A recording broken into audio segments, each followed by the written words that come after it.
Bismillahirrahmanirrahim. Kitab Imam Hakim Tirmizi itu disebutkan ada pencirian para wali Allah. Ada 4, dan nomor 4-nya ma'rifatul huruf, ilmu huruf, mengenal rahasia-rahasia huruf. Obrolan itu karang-karangan Syekh Banjari, Syekh Abdul Somad Palembani, atau Yusuf Al-Khalwati, atau ada sumber induknya? Ada sumber induknya. Sumber induknya kitab Al-Kahfu war-Raqib. Jadi kita sering ngomong kayak tadi, sholat itu sujud mim ha mim dal, apalagi kalau berdiri sama dengan alif gitu kan, benar nggak? Itulah yang disebut bahwa manusia itu fi surati Muhammad. Manusia itu bentuknya, surahnya, bukan surat, surah pakai shad, surahnya dalam bentuk Muhammad, itu mim ha mim dal. Kalau dia sujud, berarti kalau dia nggak sujud, dia sedang menentang fitrah Muhammadi dalam dirinya, fitrah Nur Muhammad di dalam dirinya. Maka kita harusnya, karena cetakan kita emang Muhammadi, harusnya kita ini sering ngobrolin rahasia Nabi Muhammad SAW. Ya.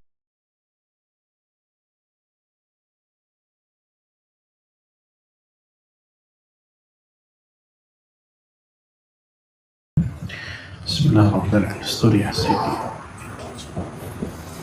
Assalamualaikum warahmatullahi wabarakatuh.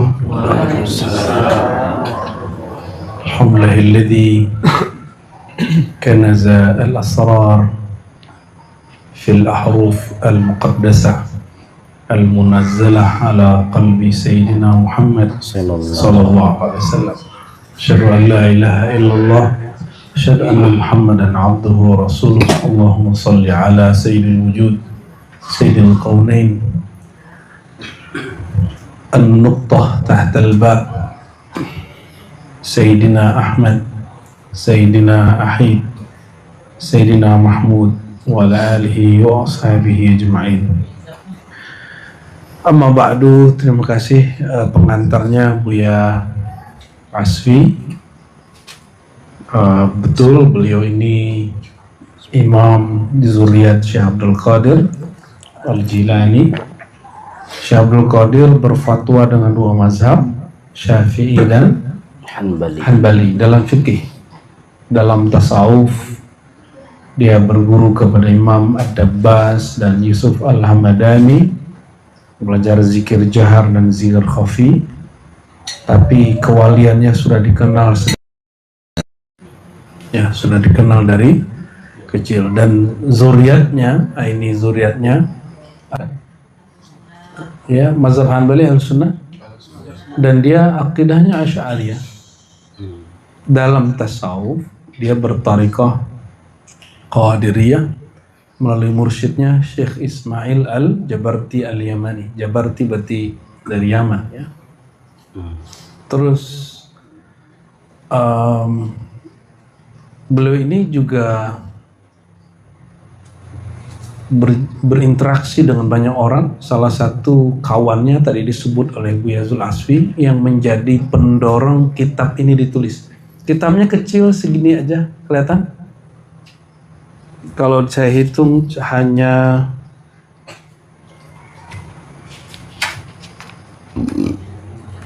ya paling 20-an atau 30 halaman.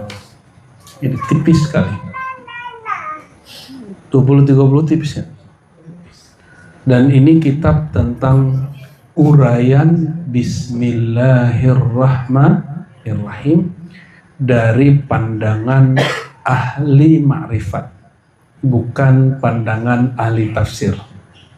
Jadi ini bukan ilmu tafsir, ini ilmu huruf. Kenapa mulai dibuka? Karena ini kitab sudah lama, dia tulis kitab ini akhir zaman masih lama. Semakin kesini semakin akhir zaman. Saya khawatir ilmu ini takutnya terkubur, maka kita harus segera lestarikan. Ya, ada orang yang keberatan dan mengatakan kitab-kitab Al-Jili ini kitab-kitab yang level up, seperti disebutkan oleh Syekh Abdul Somad Al-Palembani. Ya, yang berbicara kan Syekh Abdul Somad Palembani, bukan Nabi. Boleh beda nggak kita sama Syekh Abdul Somad? Syekh Abdul Somad Palembang. Syekh Abdul Somad Al-Palembani, walaupun dia ngomong begitu, dia tetap aja ngajarin ilmu yang berat-berat di hadapan orang awam. Cuma untuk kalau orang mau ngaji, itu ada tahapannya. Basic itu Bidayatul Hidayah, karya Imam Ghazali. Dan itu diterjemah oleh Syekh Abdul Somad menjadi kitab pengantar para pesuluk itu dia. Ya, ada pakai Arab Melayu. Lalu ada lagi Sayyarus Salikin. Ya, Sayyarus Salikin. Ya. Atau Sayyarus Salikin, dua-duanya boleh dibaca. Ya. Tergantung nanti masdarnya pakai lafaz apa, ya. Dan judulnya Hidayatus Salikin pertama, Sayyarus Salikin atau Sayyarus Salikin yang kedua. Tapi itu kitab kayaknya kitab standar untuk pemula. Pas kita buka cek isinya ada martabat 7 ya. Ya, padahal itu kitab buku pemula. Itu penjelasan untuk menengah sebenarnya. Menengah yang pemula. Jadi kalau udah beres kitab Hidayatus Salikin, masuk ke Sayyarus Salikin. Kenapa? Sayyarus Salikin itu kitab ikhtisar dari Ihya Ulumuddin. Jadi kalau ngaji tasawuf, Bidayatul Hidayah, Minhajul Abidin, itu standar. Menengahnya apa? Ihya Ulumuddin. Ihya Ulumuddin itu diringkas oleh Imam Ghazali. Ringkasannya diterjemah ke bahasa Melayu. Siapa yang menerjemah? Syekh Abdul Somad Al-Palembani. Apanya yang menengah? Di dalamnya dia bahas martabat 7, zikir hu, zikir zat, zikir sifat, macam-macam dia bahas. Saya mikir, terus ngapain Syekh Abdul Somad membagi-bagi di kitab yang sama kurikulum? Oh, ternyata dia hanya berbicara idealnya. Idealnya ada tahapan. Tapi kan hal dia kan nggak bisa dilawan. Dan yang pasti pembagian strata itu kitab ini itu hanya ijtihad. Kita boleh beda dengan mereka? Boleh. Ya. Dengan kejadian banyaknya orang bahas kajian ma'rifat hari ini di sosial media, saya pikir kita harus ngaji secara manual. Dan ini kan kajian manual nih. Ini pelan-pelan antum pernah menyimak kajian saya yang lama, kitab Khatmul Aulia, coba disimak-simak lagi. Di situ ada pertanyaan dijawab oleh pengarang kitab yang kami ziarahi beberapa bulan lalu bersama Dadodi dan Kai juga, Sahibul Bait ya. Biasi menemani Buya Aldo. Namanya Imam Al-Hakim At-Tirmizi. Wafatnya diperkirakan 318 atau 19 tahun Hijriah. Umurnya sangat panjang, sezaman juga dengan Bukhari, Muslim, Abu Daud, Tirmizi. Cuma beberapa sejarawan keliru menulisnya lahir tahun 240-an.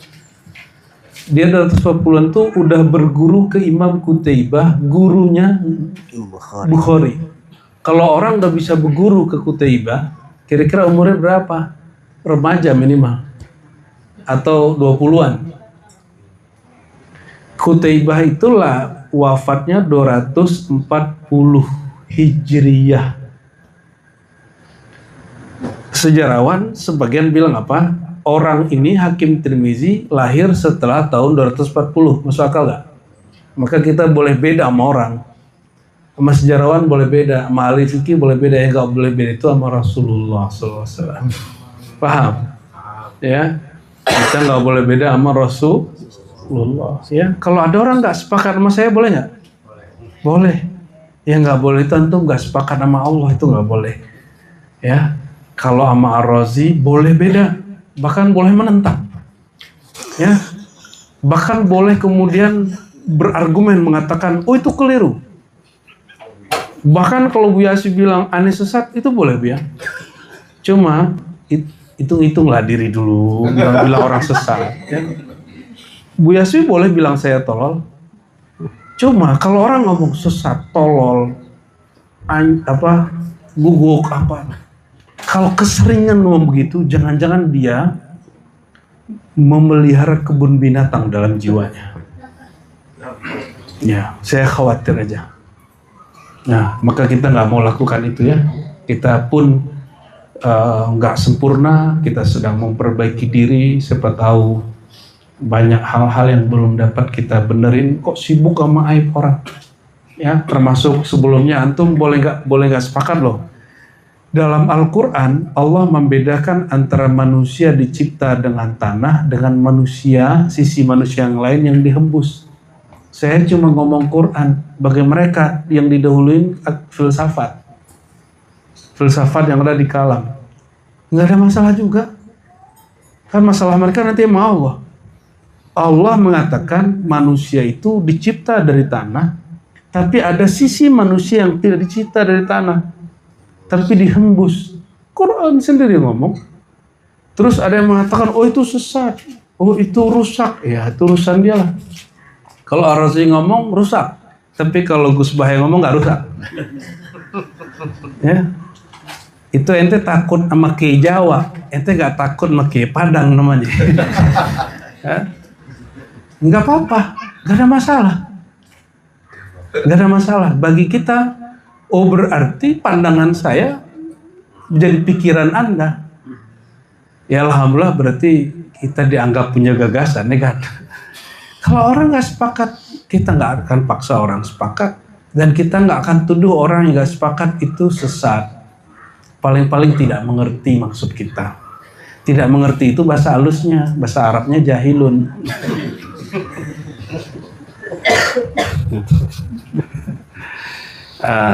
Hal yang sama, misalnya kita zikir, tahlil, keras. Terus orang-orang bilang bid'ah.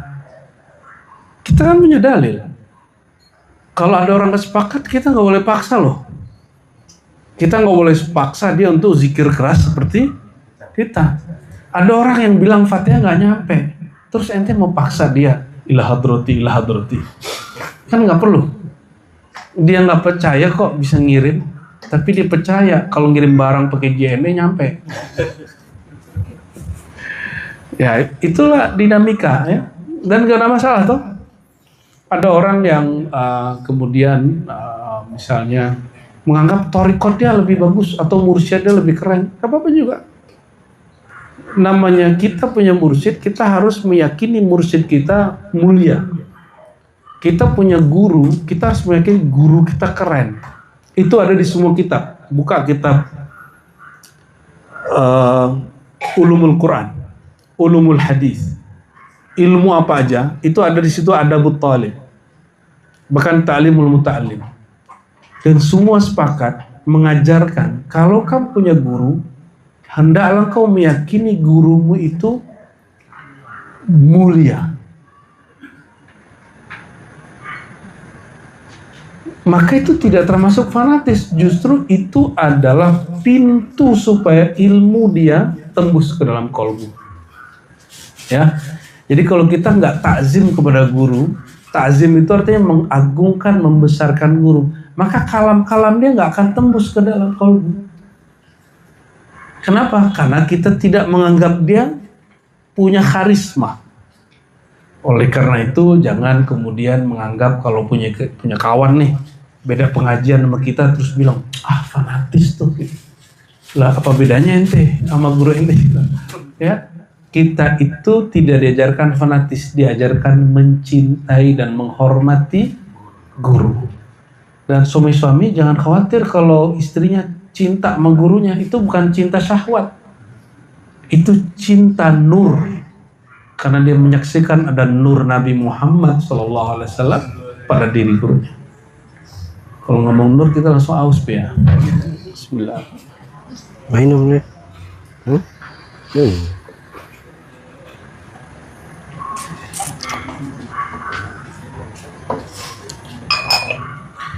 Oke, kitab ini judulnya Al-Kahfu War-Raqim fi Syarhi Bismillahirrahmanirrahim.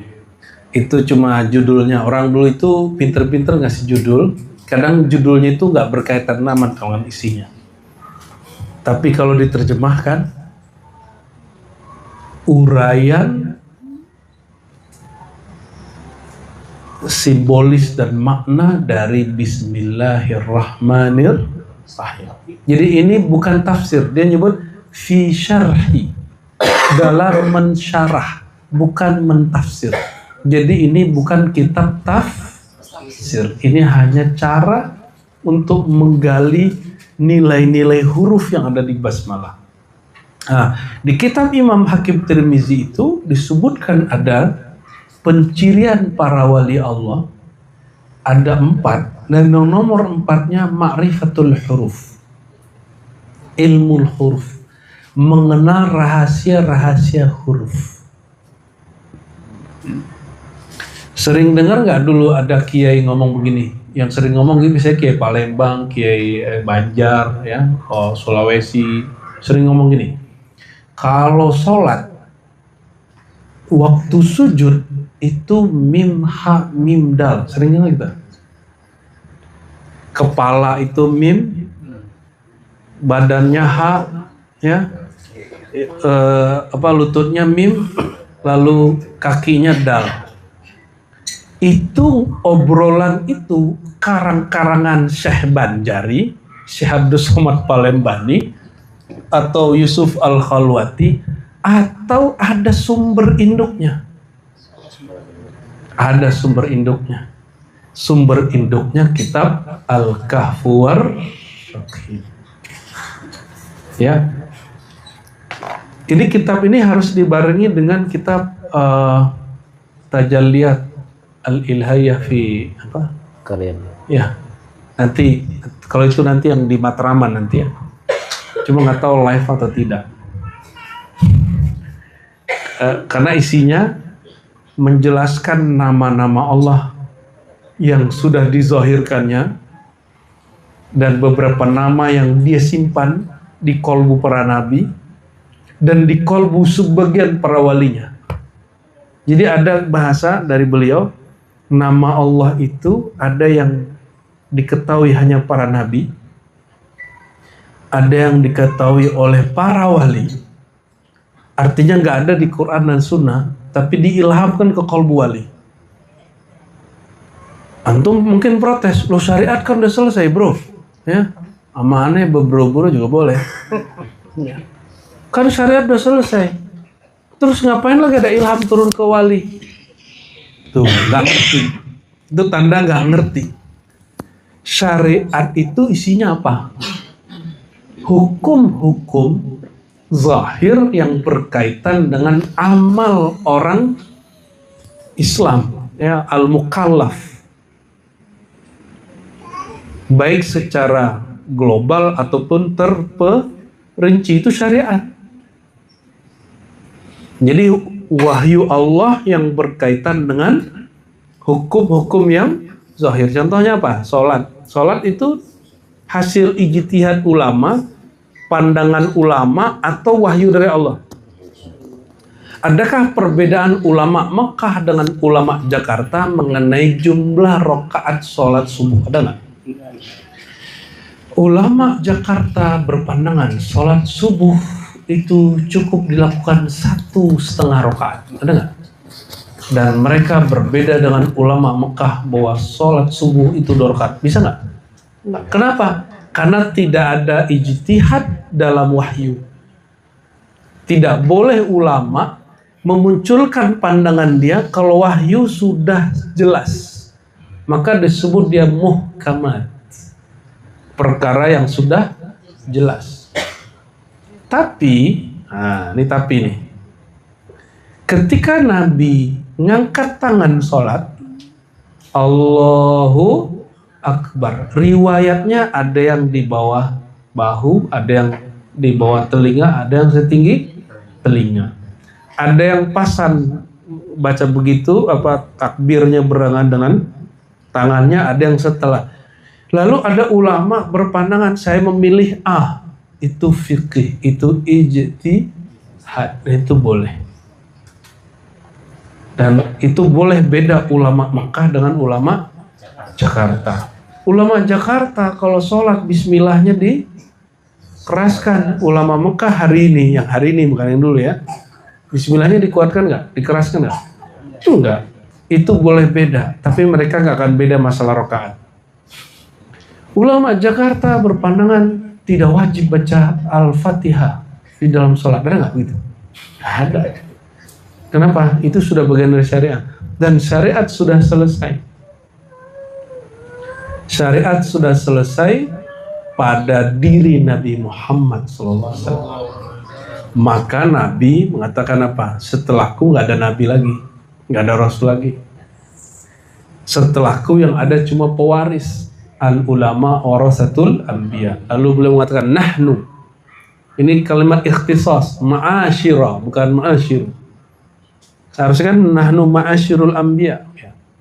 Tapi ini pengkhususan, kami khusus para nabi tidak mewariskan harta, dinar, tanah, rumah. Kami khusus para nabi mewarisi al-ilma, ilmu ma'rifat. Jadi yang diwariskan kepada ulama apa? Kalau warisan itu ada, berarti metodologinya dikasih sekalian. Pada diri turun wahyu, pada diri Nabi turun wahyu, pada ulama turun ilham, ulama yang wali. Kalau ulamanya ngadu-ngadu ilham sama isi kitab, itu namanya ulama nggak wali, dia cuma ulama kitab. Karena ilham pasti tidak berbenturan dengan isi kitab. Tapi isi kitab bisa jadi salah tulis. Mungkin nggak ini salah cetak? Sering. Saya punya kitab, Buya Asfi punya kitab. Sering nggak Buya ketemu salah cetak? Sering. Tapi kalau Nabi berkalam istafti kolbak, tanya kolbumu, karena kolbu langsung digaidan oleh Allah Subhanahu. Nah, tentu kolbunya dididik dulu. Orang aja jadi mufti fatwa di MUI kan dia sekolah dulu. Ini kolbunya nggak pernah disekolahin, terus tiba-tiba minta fatwa. Kira-kira jadinya apa? Kebatinan, ya, orang-orang kebatinan jadi nggak jelas, ya. Oleh karena itu kita mencoba untuk menghidupkan ilmu ini. Semoga Allah berkahi, semoga Allah bimbing dari awal sampai akhir. Ini nggak tahu selesainya kapan. Bisa jadi di tengah jalan disuruh berhenti saya. Ya, dan ilmu ini bukan berdasarkan empirik hasil bacaan beliau, bukan hasil yang berdasarkan baca hafalkan ilmu hadis namanya. Maka ilmu hadis ini sering nggak connect sama orang sufi. Tapi belakangan Imam Zakaria Al-Ansari menggabungkan semua ilmu itu. Maka setelah itu, setelah beliau menentang lagi ilmu-ilmu ilham begini, ya, alhamdulillah.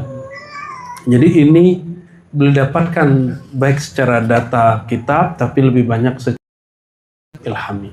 Karena dia sudah menjadi ilmu. Boleh orang sepakat, boleh tidak, ya. Jadi kita sering ngomong kayak tadi, sholat itu sujud mim ha mim dal, apalagi kalau berdiri sama dengan alif, gitu kan?